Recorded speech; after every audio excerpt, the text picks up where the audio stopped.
Imagine isso.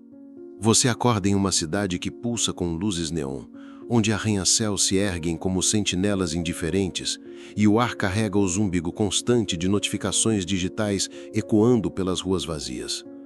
Seus olhos se abrem para um mundo onde a virtude, outrora o alicerce da alma humana, agora parece uma relíquia enferrujada, abandonada à margem de uma sociedade que corre atrás de sombras fugidias. Você estende a mão para o telefone ao lado da cama e lá está, manchetes gritantes sobre corrupção em altos escalões, escândalos que devoram a confiança pública e uma cultura que celebra o excesso enquanto ignora o vazio interior. Mas espere. Não é apenas o mundo lá fora.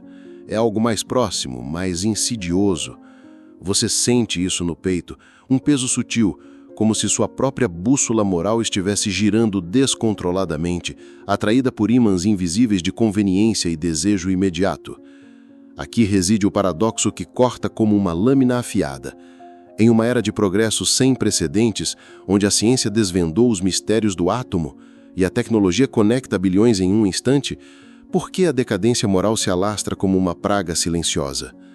Você olha ao redor e vê líderes proclamando valores elevados enquanto tramam nos bastidores, amigos priorizando ganhos rápidos sobre lealdade genuína, e você mesmo, talvez, justificando pequenas concessões que corroem sua integridade. É como se a humanidade, armada com o conhecimento de Tomás de Aquino sobre as virtudes cardeais, prudência, justiça, fortaleza e temperança, tivesse escolhido deliberadamente virar as costas para elas, optando por uma existência fragmentada, onde o bem comum é sacrificado no altar do eu inflado. Mas e se essa decadência não for um acidente histórico, e sim uma armadilha tecida nas profundezas da psique humana, uma que nos faz crer que somos livres enquanto dançamos como marionetes? Sinta o peso dessa tensão existencial apertando seu peito. Você se pergunta, em noites insones, por que ações que outrora pareciam inquestionáveis agora se dissolvem em relativismo cinzento? Será que a virtude é uma ilusão romântica, obsoleta em tempos de algoritmos que ditam nossos desejos e redes sociais que amplificam nossas piores impulsos? Imagine caminhar por uma praça lotada, onde rostos iluminados por telas refletem não alegria autêntica, mas uma máscara de contentamento superficial. E você, no meio disso, sente um vazio ecoando, um chamado não atendido para algo mais profundo, mais eterno.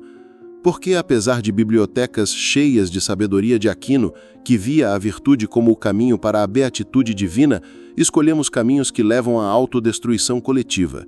Essas perguntas retóricas não são meras curiosidades, elas cutucam feridas abertas, forçando você a confrontar se sua vida diária é uma busca genuína pela excelência moral ou apenas uma performance para aplausos efêmeros. E se o verdadeiro horror não estiver na decadência visível, mas na ilusão de que ela é inevitável? Você sente a urgência crescendo, um formigamento na espinha, como se o tecido da realidade estivesse se rasgando para revelar camadas ocultas. O que acontece quando uma sociedade perde o fio da virtude, permitindo que a moral se torne fluida, moldada por caprichos em vez de princípios eternos? Essas indagações não oferecem conforto fácil. Elas exigem que você pause, respire fundo e encare o abismo. Mas antes de mergulharmos nas raízes dessa escuridão, nas forças psicológicas e filosóficas que alimentam essa decadência, permita que essa inquietude se instale, como uma semente pronta a germinar em revelações que podem redefinir tudo o que você pensava saber sobre si mesmo e o mundo ao seu redor. O que nos levou a esse ponto, onde a virtude parece um eco distante, quase um sussurro em meio ao rugido da ambição desmedida? Você já sentiu, talvez em um momento de silêncio incômodo, que suas escolhas diárias, tão automáticas, tão justificáveis, estão lentamente erodindo algo essencial dentro de você? A decadência moral que permeia nossa era não é apenas um fenômeno externo, espelhado em escândalos políticos ou na glorificação do hedonismo. Ela tem raízes profundas, entrelaçadas na psique humana e nutridas por forças filosóficas e sociais que moldam nossas percepções sem que percebamos. Vamos descer a esse abismo, onde as ideias de Tomás de Aquino colidem com os insights modernos de Daniel Kahneman, e onde as reflexões de Sêneca e Maquiavel revelam o conflito entre quem somos e quem fingimos ser. Pense nisso. Tomás de Aquino argumentava que a virtude é o hábito de escolher o bem, orientado pela razão e alinhado com um propósito divino. Mas, e se a própria razão, como Kahneman demonstrou, for uma serva falível, enganada por vieses cognitivos que distorcem nossa percepção do certo e do errado? O viés de confirmação, por exemplo, nos faz buscar apenas evidências que validem nossos desejos, enquanto ignoramos o desconforto de verdades inconvenientes. Você já se pegou justificando uma decisão duvidosa porque ela parecia necessária no calor do momento?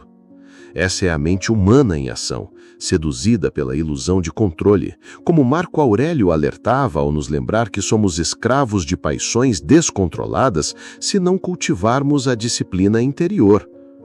Agora, adicione a isso o condicionamento social. Vivemos em uma era que Maquiavel, com seu olhar afiado para o poder, reconheceria instantaneamente. Uma sociedade onde a aparência de virtude é mais valorizada que a virtude em si. As redes sociais amplificam isso, transformando a moral em performance, onde likes e seguidores substituem a bússola interna. Joseph Murphy falava do poder do subconsciente em moldar realidades, mas o que acontece quando esse subconsciente é bombardeado por mensagens que glorificam o egoísmo disfarçado de sucesso? Napoleão Hill, com sua ênfase no pensamento positivo, poderia argumentar que a mente focada pode transcender essas armadilhas, mas até ele reconhecia que, sem clareza de propósito, a ambição se torna um veneno. E aqui está a raiz psicológica mais sombria. A decadência moral floresce porque nos tornamos cúmplices dela. Como Machado de Assis retratava em suas histórias mordazes, a hipocrisia humana não é apenas externa, ela vive dentro de nós, nas pequenas concessões que fazemos para evitar conflito ou ganhar vantagem. Você já desviou o olhar de uma injustiça porque era mais fácil seguir o fluxo? Essa escolha aparentemente inofensiva é o que Sêneca chamaria de traição à nossa própria natureza racional. A sociedade moderna, com sua obsessão por conforto e validação instantânea, amplifica esse deslize, transformando-o em norma. A decadência não é apenas a corrupção dos outros, é a erosão silenciosa de sua própria integridade, um corte tão sutil que você só percebe quando o sangue já escorre. Mas o que está em jogo aqui é mais do que uma falha pessoal, é uma crise coletiva. Quando a virtude de Aquino, que exige esforço constante para alinhar ações com princípios, é substituída por um relativismo moral conveniente, o que sobra? Você sente o peso disso? Um mundo onde a justiça é negociável, a prudência é ridicularizada como fraqueza e a temperança é sacrificada pela busca incessante de mais? E se as consequências dessa traição forem mais profundas do que imaginamos, moldando não apenas nossas almas, mas o próprio tecido da realidade que habitamos? Segure essa inquietação, ela está prestes a revelar um impacto tão vasto que pode fazer você questionar tudo. E agora, imagine as consequências se desenrolando como uma névoa sutil, infiltrando cada canto da sua existência sem que você perceba o veneno se espalhando. Você acorda um dia e percebe que suas relações, outrora ancoradas em confiança mútua, agora se desfazem em suspeitas veladas, porque, no fundo, a decadência moral que exploramos não para nas raízes. Ela floresce em frutos amargos que moldam realidades pessoais e sociais de maneiras invisíveis, mas devastadoras. Sinta isso, um mundo onde a erosão da virtude não é um evento barulhento, mas um sussurro constante que redefine como você se conecta consigo mesmo e com os outros. Comece pelo pessoal. Os vieses cognitivos que Kahneman desvendou não apenas distorcem decisões, eles constroem prisões mentais. O viés de ancoragem, por exemplo, faz você se apegar a valores iniciais corrompidos, talvez uma norma cultural que priorize o sucesso material sobre a integridade, e de repente, sua identidade se torna uma colagem de concessões. Neurologicamente, isso se manifesta em circuitos cerebrais. Estudos em neurociência mostram que repetidas escolhas imorais fortalecem caminhos de recompensa no cérebro, semelhantes aos de vícios, liberando dopamina em atos de egoísmo enquanto a empatia atrofia. Você já notou como, após ignorar uma pequena injustiça, a próxima parece menos grave? Essa é a neuroplasticidade em ação, rewiring sua mente para aceitar o inaceitável, deixando-o emocionalmente entorpecido, preso em um ciclo de insatisfação crônica, onde a verdadeira felicidade, a eudaimonia que Aquino descrevia como florescimento virtuoso, permanece ilusória. Socialmente, o impacto é ainda mais insidioso. Condicionamento cultural, impulsionado por narrativas maquiavélicas de poder, normaliza a corrupção como estratégia de sobrevivência. Pense em sociedades onde a justiça é seletiva. Elites acumulam riqueza enquanto as massas lutam, e o viés de grupo, outro truque cognitivo, nos faz racionalizar desigualdades como naturais. Insights neurológicos revelam que exposição constante a mídias que glorificam o cinismo ativa o sistema límbico, aumentando o estresse coletivo e erodindo laços comunitários. Você sente isso nas ruas, desconfiança generalizada, polarização que divide famílias e uma economia onde o lucro suplanta o bem comum. Como Sêneca observava, sem temperança, o excesso leva à ruína. E hoje, isso se traduz em crises ambientais e sociais, onde a ganância coletiva acelera o colapso, deixando gerações futuras herdando um mundo esvaziado de significado. Mas o que torna isso verdadeiramente urgente é a invisibilidade. Essas consequências se camuflam como progresso. O condicionamento cultural nos treina a ignorar o desconforto moral, usando distrações digitais para abafar a voz interna que clama por virtude. Neurologicamente, isso suprime a atividade no córtex pré-frontal, a sede da razão e do autocontrole, tornando-nos reativos em vez de reflexivos. Você já se perguntou por que, apesar de avanços tecnológicos, a ansiedade e a depressão disparam? É porque a decadência moral cria um vácuo existencial, onde ações vazias levam a almas vazias. Socialmente, isso se manifesta em instituições frágeis, governos instáveis, economias voláteis e uma cultura que premia o espetáculo sobre a substância, como Machado de Assis satirizava em suas críticas à hipocrisia burguesa. Sinta a urgência crescendo como uma maré. Se não escaparmos dessa armadilha, o que restará? Um eu fragmentado, sociedades em colapso e um legado de arrependimento? Mas há um caminho para a rebelião, uma virada radical que pode romper essas correntes invisíveis. Segure essa possibilidade, pois ela está prestes a se revelar, prometendo não apenas sobrevivência, mas uma transformação profunda. E agora, segure firme essa centelha de possibilidade, porque a rebelião não é um ato grandioso de revolução externa, mas uma virada radical dentro de você. Uma mudança de perspectiva que desafia o cerne do que você acreditava ser inevitável. Imagine isso. Em vez de se render à decadência como um destino selado, você desperta para a verdade de que a virtude de Aquino não é uma relíquia frágil, mas uma força indomável, pronta para ser reivindicada através de escolhas contraintuitivas que reescrevem sua narrativa interna. Aqui está o segredo revolucionário. A liberdade começa não combatendo o mundo lá fora, mas desmantelando as ilusões que o prendem por dentro. Comece por inverter o paradigma. Em vez de ver a virtude como uma restrição opressiva, como muitos na sociedade moderna fazem, adote-a como a suprema liberação.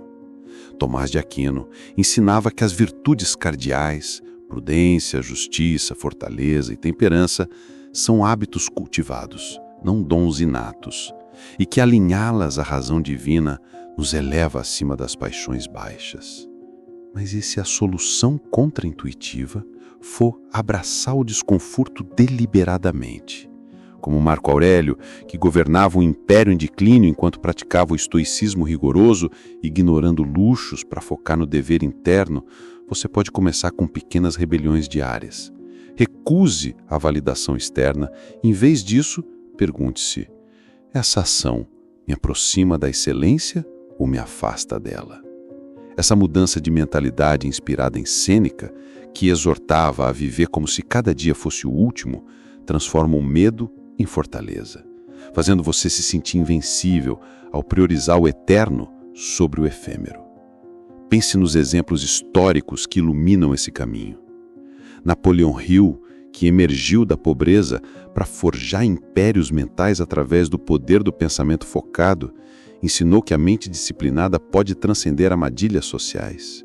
Ele se libertou reescrevendo crenças limitantes, cultivando uma visão de sucesso ancorada em princípios, não em ganhos rápidos. Da mesma forma, Machado de Assis, navegando uma sociedade hipócrita no Brasil imperial, usou sua sátira para expor falsidades, mas em sua vida pessoal manteve uma integridade feroz, provando que a rebelião interna pode florescer mesmo em solos tóxicos. E Daniel Kahneman? Seus insights sobre vieses nos armam com torrentes para hackear a mente. Desafie o viés de confirmação, questionando ativamente suas justificativas, criando um loop de feedback que constrói prudência. Joseph Murphy adiciona o toque subconsciente, visualize virtudes como hábitos arraigados, repetindo afirmações que reprogramam sua psique para rejeitar o relativismo moral. Para retomar o controle, construa uma nova forma de pensar passo a passo. Primeiro, pratique a temperança invertida. Em um mundo de excesso, escolha a abstinência deliberada. Desligue as distrações digitais por horas diárias, permitindo que a mente se recalibre para a reflexão profunda. Isso não é privação, é empoderamento, como Maquiavel usava a astúcia não para manipular, mas para navegar o poder com integridade, embora ele nem sempre o fizesse. Sua lição reside em equilibrar meios com fins éticos. Segundo, adote justiça radical. Atue pelo bem comum, mesmo quando custa pessoalmente, ecoando Aquino ao ver o outro como extensão de si mesmo. Terceiro, cultive fortaleza através de exposição voluntária ao desconforto. Enfrente medos morais, como admiti-los publicamente, e sinta o poder surgindo da vulnerabilidade. James Allen reforça isso. Como um homem pensa no seu coração, assim ele é. Mude o pensamento e a realidade segue. Sinta essa onda de empoderamento crescendo. Você não é vítima da decadência, você é o arquiteto da sua redenção. Essas soluções, contraintuitivas em sua simplicidade, desafiam o cinismo moderno, provando que a virtude não é obsoleta, mas revolucionária. Mas e se essa rebelião levar a uma verdade ainda mais profunda, uma realização que não apenas liberta, mas redefine a essência da existência? Aguente firme, ela está espreita, pronta para explodir em clareza transformadora. E agora, respire fundo e permita que essa centelha de rebelião se inflame em uma revelação que abala as fundações do seu ser. Porque a verdade final não é uma mera conclusão, mas uma mudança de paradigma que ilumina o caos da decadência moral com uma clareza cegante, redefinindo como você percebe a realidade para sempre. Imagine isso. Você, que outrora se via como uma vítima das forças invisíveis da psique e da sociedade, agora desperta para o insight mais poderoso de Aquino, que a virtude não é apenas um hábito humano, mas o reflexo de uma ordem divina inerente à existência, uma força cósmica que transcende o relativismo moderno e restaura o propósito eterno. Aqui está a realização que torna todas as lutas passadas cristalinas. A decadência moral não é o fim da humanidade, mas um convite urgente para redescobrir que somos, em essência, seres orientados para o bem, capazes de alinhar nossa vontade finita com a infinitude da graça. Sinta o peso dessa mudança. O que Kahneman via como vieses cognitivos não são falhas irreparáveis, mas ecos distorcidos de uma razão projetada para buscar a verdade, como Aquino argumentava ao fundir filosofia aristotélica com teologia cristã. E se suas concessões morais, aquelas pequenas traições que Sêneca lamentava, fossem, na verdade, portais para a graça, momentos de humildade que revelam a necessidade de uma virtude infundida, não apenas cultivada pelo esforço solitário? Maquiavel poderia rir da ingenuidade, mas até ele, em suas profundezas, reconhecia que o poder sem moral é efêmero. A verdadeira soberania reside na integridade que Napoleon Hill chamava de mente mestra, uma aliança com princípios universais que Joseph Murphy descrevia como o subconsciente alinhado ao divino. Machado de Assis, com sua ironia afiada, nos mostra personagens que caem na hipocrisia, mas sua obra sussurra que a redenção surge quando confrontamos o absurdo humano com honestidade brutal.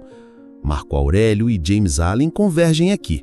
O cosmos é racional e nossa psique, quando purificada, reflete essa ordem, transformando o caos em harmonia.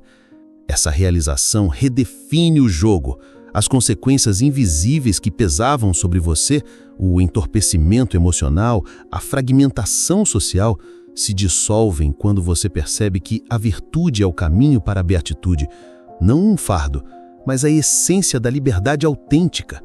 Paradoxalmente, em tempos de decadência, a virtude brilha mais forte, como uma estrela no céu noturno mais escuro, convidando você a uma autotransformação que ecoa a teologia de Aquino. A graça aperfeiçoa a natureza, elevando ações cotidianas a atos de transcendência. Você sente isso agora, um surto de clareza que faz as justificativas passadas parecerem sombras fugidias, revelando que cada escolha virtuosa reconstrói não apenas sua alma, mas o tecido da realidade coletiva. Mas e se essa verdade demandar mais do que aceitação? Ela exige ação. Viva como se cada momento fosse uma oferta à eternidade, praticando prudência nas decisões, justiça nas interações, fortaleza nas adversidades e temperança nos desejos. Deixe que essa realização o assombre com sua beleza poética. Imagine o mundo como um vasto tapete tecido por fios morais, onde sua rebelião individual envia ondulações que curam o todo. Como um peregrino emergindo de uma caverna escura para a luz ofuscante, você sai transformado, inspirado a repensar radicalmente sua visão de mundo, não mais prisioneiro da decadência, mas arquiteto de uma renascença moral. Agora pare e reflita. O que você fará com essa chama? O abismo chama, mas a virtude responde, e em sua resposta reside a salvação. O canal Abismo Lúcido agradece você por ter chegado até aqui. Agora adicione um seu comentário, deixe o seu like, se inscreva no canal para não perder os próximos vídeos e compartilhe.